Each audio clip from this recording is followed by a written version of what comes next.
Shalom shalom bakunzi ba Time to Know, twongeye kubaha ikaze kuri channel yacu tubabwira ngo amahoro y'Imana abane namwe. Rero nk'uko twagiye tubiganiraho, nk'uko twagiye tubivuga, iyi channel tuzajya tugenda tuganira utuntu twinshi dutandukanye, ni ibiki bibera mu mahanga, ubuzima bwo mu mahanga, ni ibiki wamenya, ibyafasha abantu, ibyabagirira umumaro. Niyo mpamvu muri aka kanya bazaniye akandi kantu keza cyane ku bantu bashaka kwiga cyangwa se bakunda kwiga. Uyu munsi nje kubabwira akandi kantu keza cyane, ariko kandi reka mbanze mbasabe mukore subscribe ku bantu batarayikora. Abayikoze namwe turabashimiye, ariko tunabasaba ngo mukore share kugira ngo bigere no ku bandi benshi. Abatarakora subscribe bayikore, abayikoze kandi n'abayikoze mwese mujye mubona ibintu byiza muri benshi. Ntiwibagirwe comment, kuko muri comment zanyu niho dukura ibyo twabasha kubaha bya buri munsi kandi byiza. Mushobora kuduha comment mutubwira uko mwabibonye, mukaduha comment mutubwira icyo twakongeramo cyangwa se icyo twakuramo, cyangwa se mukaduha comment mudusaba icyo twazabagezaho. Rero hari umukunzi wacu umwe wari wadusabye ko twazamubwira ibijyanye n'uburyo abantu bashobora kubona scholarship muri Koreya.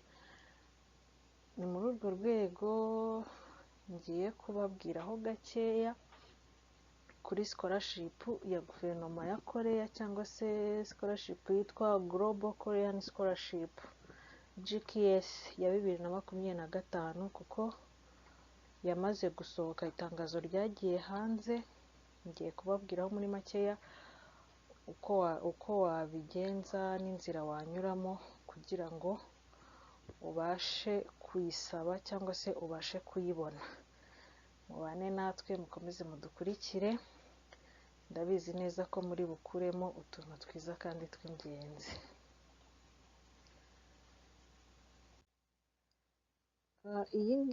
Iyi scholarship ya Global Korea Scholarship, ni ukuvuga ngo muri uyu mwaka guverinoma ifite gahunda yo kuzafata abanyeshuri 1820, ariko aho ngaho urumva nyine ni ku isi yose, ntago ari abanyarwanda gusa.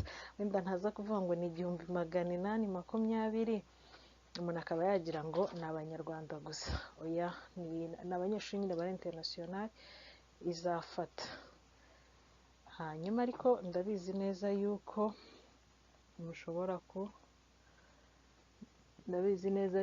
mushobora n'uwagerageza nawe yagira amahirwe kandi bigakunda.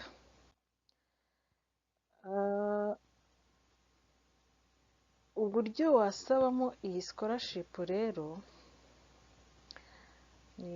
harimo ibyiciro byinshi mu maporogaramu yo kwiga cyangwa se ibyiciro byo kwigamo. Ushobora gusaba ku buryo bitewe n'icyiciro ushaka kwigamo. Harimo icyiciro cya masters degree, yego harimo masters degree, hakabamo icyiciro cya doctoral degree, hakazamo n'icyiciro cya research.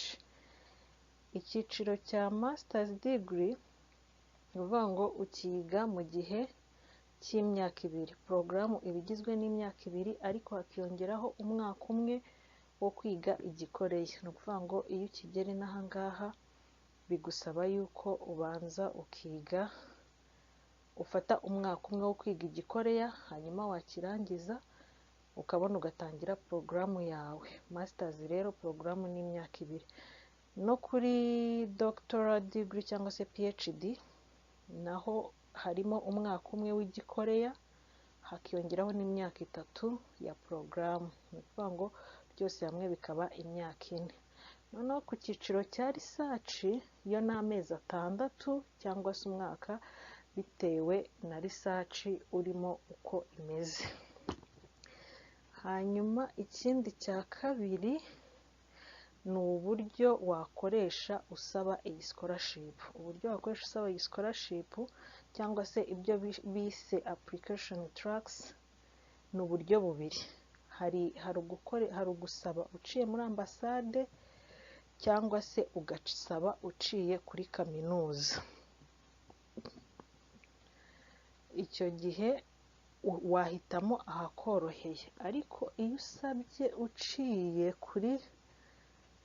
uciye kuri ambasade bisa nk'ibyoroha, biroroha kuko urumva hari amafaranga yo kohereza dokima nko kuri kaminuza, ayo ntaba ukiyatanze, ariko nanone ntago biba birimo amahirwe menshi kuko urumva nyine competition kuri ambasade haba hari umubare bagenewe, urumva competition ibiri nini. Nubwo ari bwo buryo bworoshye, ariko ubwiza bushobora kuba usabye uciye kuri kaminuza, university track. Nibyo ntekereza ko bishobora kuba byiza, ko ushobora gusanga nko muri field wapurayinzemo, ushobora gusanga ari nkawe wenyine, bikaguha amahirwe y'uko bagufata. Ushobora gusanga muri bakeya, competition nayo igasa nk'igabanutse. Ntekereza ko ni nabwo buryo bwiza bushobora korohera buri wese usabye uciye kuri, ntago navuga ngo buroroshye cyane, ariko nibwo bwiza uciye kuri kaminuza. Noneho ikindi cya gatatu ni field of study and universities, cyangwa se ibyo wakwiga na kaminuza zihari zarizo. Ni ukuvuga ngo porogaramu zose ziraboneka bigendeye kuri kaminuza zizahabwa scholarship, cyangwa se all academic field established by GKS participating universities. Noneho kaminuza zo ziboneka, iki gihugu kibamo kaminuza nyinshi cyane, bitagutangaza usanze iyo uzi itarimo, biterwa n'uwo mwaka uko leta yateguye gutanga scholarship na kaminuza bagiye gukorana. Ntabwo zose zirimo hano kuko ni nyinshi cyane. Rero kaminuza zihari nazo ziri mu byiciro. Hari icyitwa type A, hakaba na type B. Muri type A harimo kaminuza 33, hanyuma muri type B hakabamo kaminuza 41. Izi ngizi ngira ngo izo 33 ni izi ziri hano zose, amazina yazo wayareba mu gihe nyine ushaka kwa applyinga, uciye kuri ukahitamo ukareba kaminuza, ukareba ibiriho porogaramu wafite iyo ushaka kwiga, hanyuma ukaba ariyo wahitamo. Na type B ngizi 41 nazo, izi zose ziri hano. Hanyuma ikindi twavuze ko ushobora gusaba ukoresheje uburyo bubiri. Hari uciye muri ambasade cyangwa se uciye kuri kaminuza. Mbibutse ko mu Rwanda, nubwo twabonye ko ari abantu bazafata abantu 1820, ariko mu Rwanda ambasade ya Koreya mu Rwanda yemerewe gufata abantu 4, hanyuma kaminuza nazo zemerewe gufata abantu 5. Ubwo ni ukuvuga ngo mu Rwanda abantu bazabona iyi scholarship ya GKS ni abantu 9. Nibyo by'ibi ngibi, ni ukuvuga ngo muri ambasade hazava abantu 4 gusa. Hanyuma rero iyo uciye muri ambasade, ni ukuvuga ngo ushobora gusaba muri kaminuza zo muri ya type A twabonye cyangwa se zo muri type B, izo ushobora kuzisaba. Ariko iyo usabye uciye muri ambasade uhitamo kaminuza eshatu. Ni ukuvuga ngo application yawe iba application yo kuri kaminuza eshatu. Hanyuma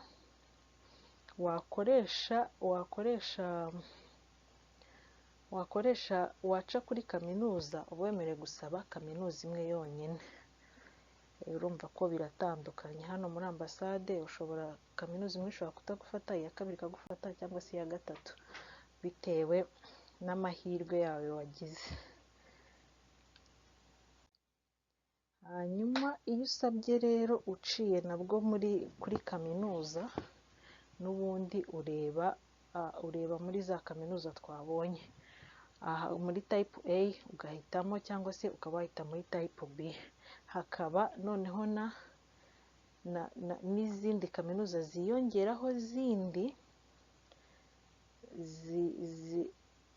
za specialisation.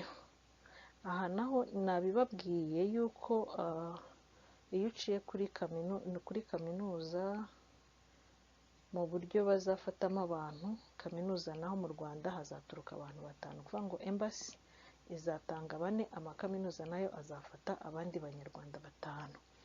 Urumva rero ni ahanyu ho kugerageza ibyo ari byose mu bantu 9, amahirwe yagusekera iyo ari igihe cyawe. Burya ntumenya ngo ni ryari, ngo igihe cyanjye kizaba ryari cyangwa se kizagera ryari. Ni amahirwe umuntu agira, biza igihe bishakiye. Imana yagutunze inkoni umunsi ubu wawe, nta mpamvu yo gutinya ngo abantu 9 se ngo ko ari bake cyane. Ushobora gusanga buri wese ahari ariko uvuga ngo abantu 9 se ko ari bake cyane, ngo ubu nazamo. Undi nawe ngo abantu 9 se ko ari bake cyane, ubu nazamo. Buri wese akagenda yirimita, ugasanga wowe ugiyeyo amahirwe aragusekeye, kuko nyine turabafite abanyarwanda benshi biga hano kandi nabo bagiye bapurayinga muri ubu buryo kandi bigakunda.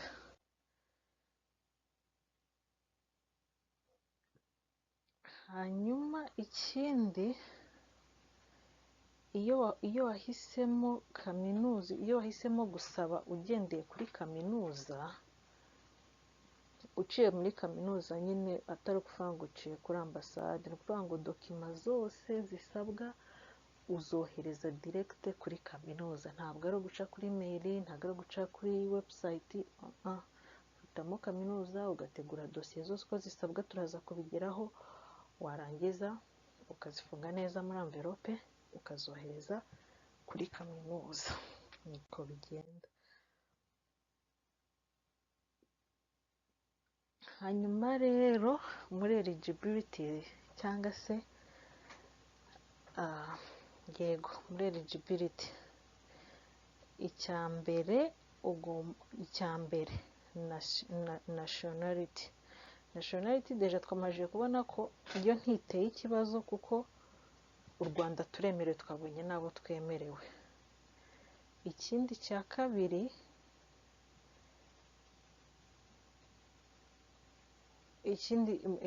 ari nacyo iki ngiki, ngo applicant parent or legal guardians must hold citizenship from another country other than Korea. Yego. Hanyuma ikindi muri eligibility harimo level of education yawe. Ni ukuvuga ngo niba ushaka kwapurayinga kuri porogaramu ya masters, ugomba byibuze kuba ufite bachelor. Ngira ngo ibyo bantu barabizi cyane, ntabwo bajya kwapurayinga masters ufite secondary level ntuza certificate, ntabwo byakunda. Hanyuma niba ugiye gusaba kuri doctora program ukaba ufite masters, yego, nawe ntabwo wava kuri bachelor ngo uhite ujya gusaba doctora. Ibyo nabyo ngira ngo murabizi cyane. No kuri level ya research, ko twabibonye ahabanza ko hari muri porogaramu zihari harimo masters, doctoral na research. Noneho kuri level ya research rero, ubwo ku gice cya postdoc, iyo ugiye gukora postdoctoral ugomba kuba ufite doctoral degree, waba ugiye gukora research ku cyo bise exchange professor, ukaba byibuze ufite minimum ya masters degree, kandi ukaba uri current academic professor. Ngire ngo ibyo nabyo birumvikana. Aha ni hahandi ushobora kuba ufite masters ariko bitewe na publications ufite n'ama research wakoze, kandi ukaba uri current academic professor, ukaba wakwaprayinga kuri exchange professor. Nanone kuri research hakazamo program for education, science, culture and or international cooperation professional. Aha naho ugomba kuba ufite masters degree n'ubundi muri ibi ngibi, muri education, muri science, muri culture or muri international cooperation professional. Hanyuma ikindi, ugomba kuba byibuze ufite amanota 80% cyangwa se hejuru yayo, ni ukuvuga ngo guhera kuri 80 nibo bantu bafata, numva nibo bantu bashobora gukompeta. Niba ufite 80 cyangwa ufite 45 cyangwa ufite 90 cyangwa 95 cyangwa hagati aho ngaho, icyo gihe rwose amahirwe urumva ko uba uri nayo, cyangwa se ukaba uri mu banyeshuri 20%, mu banyeshuri ba mbere 20% batsinze neza. Ikindi nanone cyabemerewe ni ukuba ufite CGPA iri hejuru ya 2.6 mu gihe ari kuri 4, ya 2.8 mu gihe ari kuri 4.3, ya 2.9 mu gihe ari kuri 4.5, cyangwa se 3.2 mu gihe ari kuri 5. Ikindi birumvikana, usaba agomba kuba afite ubuzima bwiza, haba mu mitekerereze ndetse no mu buryo buri fizike. Ikindi nanone, agomba kuba ari munsi y'imyaka 40, bivuze ngo yaravutse nyuma y'ukwa 9 muri 85. Iki nacyo mugomba kukigira, ariko ugerageza amahirwe, you never know. Ntago ntekereza, okay, bakirebaho nacyo, ndabizi ko bakirebaho, ariko ntago cyaguca intege cyane ngo buse ko ndengejeho umwaka umwe. Uragerageza, nawe uyimumwima, hari niko bajya bavuga mu Kinyarwanda. Hanyuma ikindi cya 6, hakaza dokima zikenewe.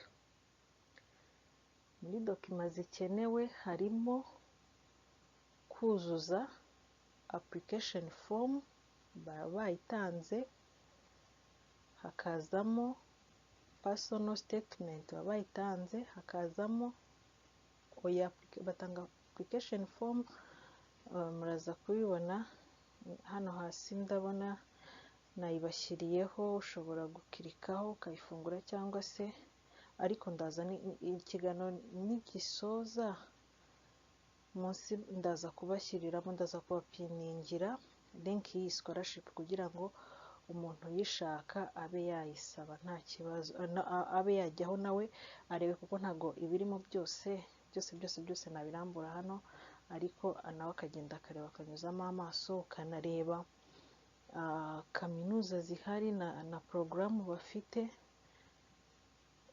kugira ngo ubone uko apurayinga. Hanyuma muri dokima zikenewe harimo application form, hakabamo personal statement, hakazamo study plan, irakenewe kuri ibyo byose, birakenewe kuri masters program no kuri doctorate.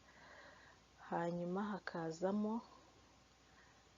research proposal ariko iza ikenerwa cyane ku bantu bashaka gukora research. Hakazamo one letter of recommendation, ibyo byo ni nk'ihame ahantu hose murabizi ko recommendation letter tuzikenera. Hakazamo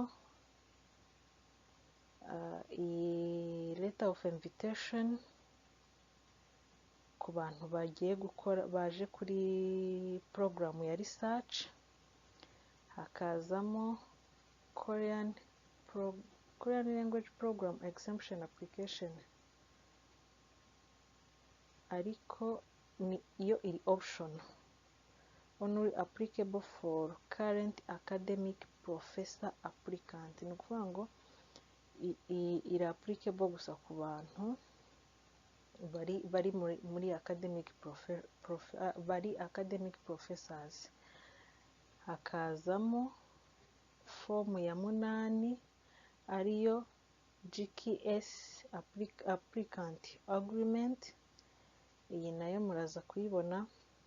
Hakazamo personal medical assessment, ugomba kujya gukoresha medical check up. Ibyo ni ihame ku bantu baza kwiga muri Korea, bo barabizi. Urumva nyine abashaka kwa applyinga iki cya personal medical assessment cyo ni ihame rwose, kiba gikenewe. Hakazamo form ya 10 ariyo yitwa consent to collect and use personal information. Izo ni dokima ugomba kuzuza. Noneho hakaza na certificate. Izi certificate ugomba kubanza ugaca muri ambasade bakazikonfirma ko ari za original. Ntago ziriya notification dukoresha kwa noteri gusa ziba zihagije. Uragenda ukajya muri ambasade bakagukorera notification, ariko urabanza ukajya muri minijust. Muri minijust niho ukoreshereza, ujya muri minijust niho ukoreshereza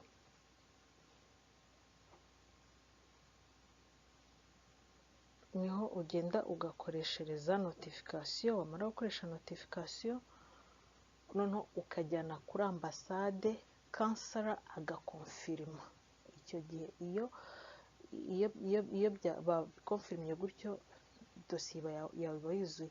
Ariko hari ukuntu nyine abantu usanga abantu benshi babura ayo mahirwe kubera ko yakoze ya notification isanzwe, amaze gukoresha notification isanzwe akabyohereza, bikagera inaha rimwe na rimwe nk'iyo wasabye biciye kuri kaminuza, byagera inanga dosiye yawe ikaba declasse kubera yuko ntiyuzuye, cyangwa se bagusaba ko wohereza ibindi, urumva byageze nabitinze, bagusaba kohereza ibindi ukajya kubikoresha gutyo, wajya kubyohereza bikazagera inaha deadline yararangiye, ugasanga uhombye gutyo. Biba byiza rero iyo usomye amabwiriza hakiri kare.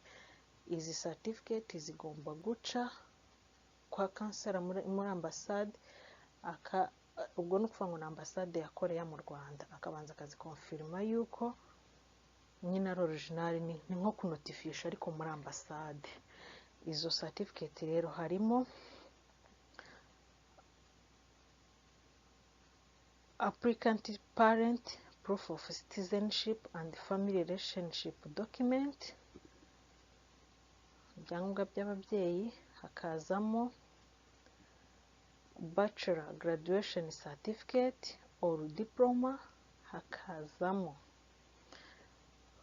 ubwo ni degree ya bachelor. Hakazamo transcript za bachelor. Hakazamo degree ya masters. Hakazamo transcript za masters.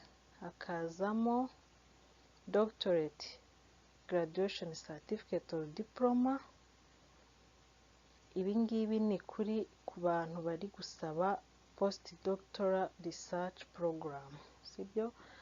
Hakazamo doctoral degree transcript, nayo ni ku bantu bari gusaba postdoc. Hakazamo icyemezo cy'umukoresha, certificate of employment, ku bantu bari gusaba iyi ngiyi under research program, sibyo? Hakazamo iyi ngiyo iri optional kuko ni proof of overseas Korean document, iyi iri optional. izikurikiye ndabona ziri optional, ntago zo zikenewe cyane. Hanyuma aho ni muri certificate. Hanyuma hakazana other document, ariko nazo ziri optional, kuba wenda washiramo award cyangwa certificate wabonye, kuba washyiramo kopi ya passport yawe. Izo nazo ni dokima zikenewe. Ibyo twari tuvuze byose, ibingibi byose wakongera ukanyuzamo amaso ukareba, ni dokima zikenewe kugira ngo wapurayinge, ukazitegura neza ku buryo nyine ziraba zifite umucyo, buri kimwe cyose kiri ku murongo wacyo, cyujuje neza, nta kibazo na kimwe. Ariko aka kantu ko kuri certificate ntimukakibagirwe nyabona, kuko gatuma ukerererwa cyane. Kuvuga ngo ugomba kujya gusinyisha hehe? Muri ambasade ya Korea mu Rwanda, kugira ngo bakonfirme yuko izo dosiye wohereje ni notification kwa za notification zacu zisanzwe zo mu Rwanda ntago ziba zemewe. Ni notification ugenda ugakoresha muri embassy, Korean embassy mu Rwanda, ntimuzakibagirwe rwose. Hanyuma hakazamo noneho selection procedures, cyangwa se uburyo bwo guselectinga. Twabonye ko umuntu asaba, hariho uburyo bubiri bwo gusaba: uciye muri ambasade cyangwa se uciye kuri kaminuza. Iyo waciye muri ambasade, selection procedures zihari, ni ukuvuga ngo first round of selection ikorwa na embassy. Noneho bamara gukora first round of selection, icyo gihe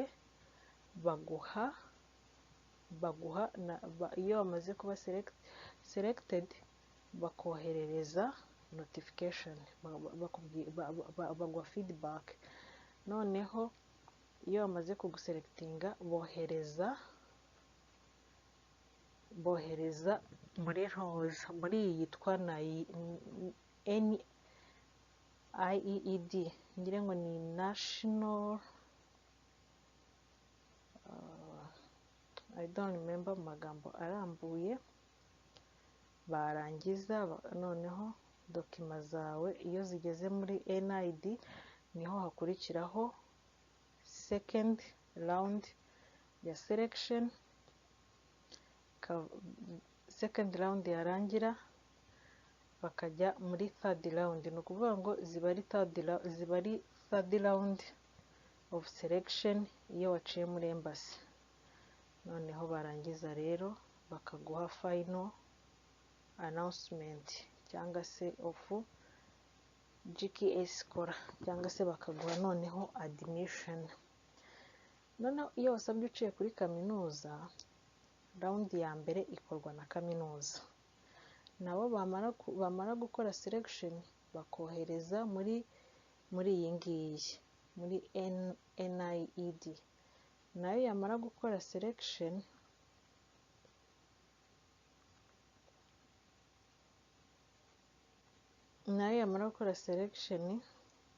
bakajya muri second round. Iyo body bagira second round gusa, bagira two round iyo barangije second round, aho rwose iyo wapasinze biba byarangiye, nta kindi ni ugutegereza final announcement y'uko wabonye scholarship. Hano bahita baguha admission, nta kindi kintu nyine, kuko biba byarangiye. Noneho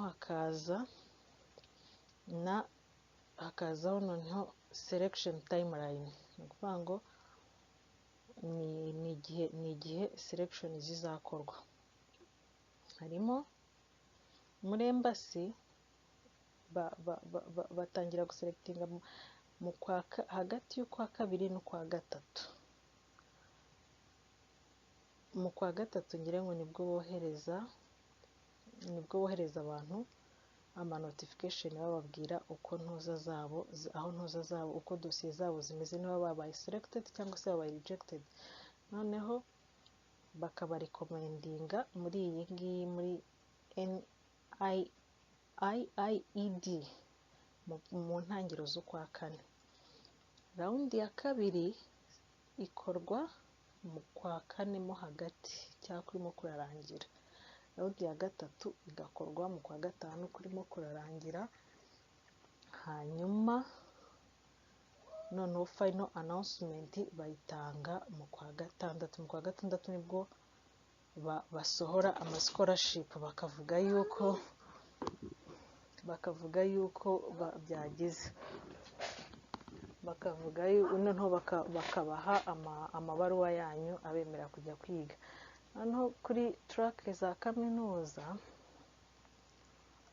iyo wasabye uciye muri kaminuza ho, noneho selection iba hagati y'ukwa kabiri n'ukwa kane. Iba hagati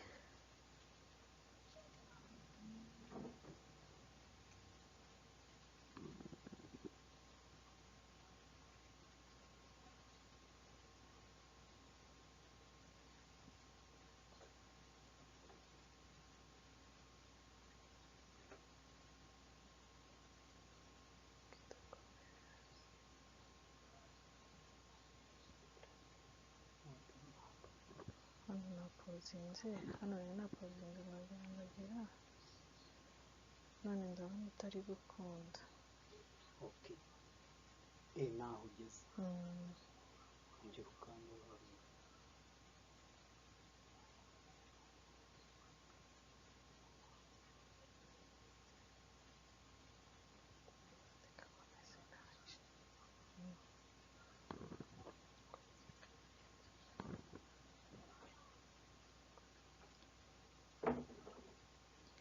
Hanyuma iyo wasabye uciye kuri kaminuza, nibyo narindi kuvuga, biba first round bari hagati y'ukwa kabiri n'ukwa kane. Noneho second round, kuko nababwira, noneho bakohereza recommendation cyangwa se bakabyohereza muri iyi ngiyi mu kwa kane kurimo kurarangira. Hanyuma second round, kuko bagira ntuza ebyiri zonyine, ni mu kwa gatanu kurimo kurarangira.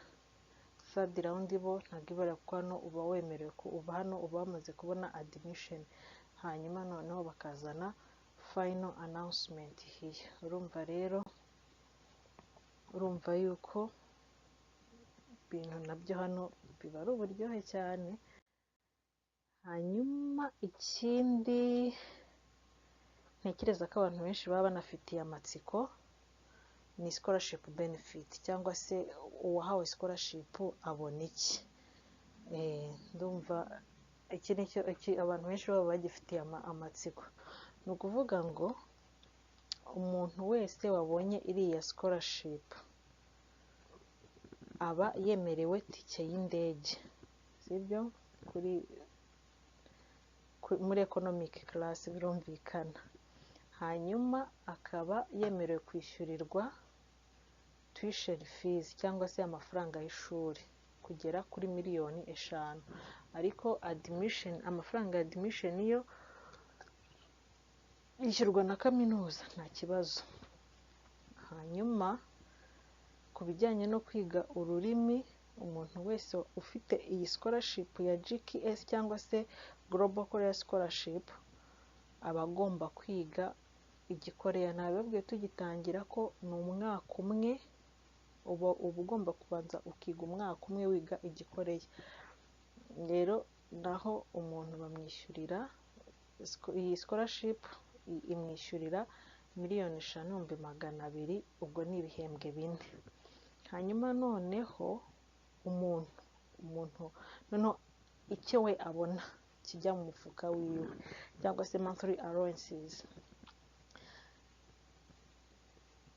ku bantu biga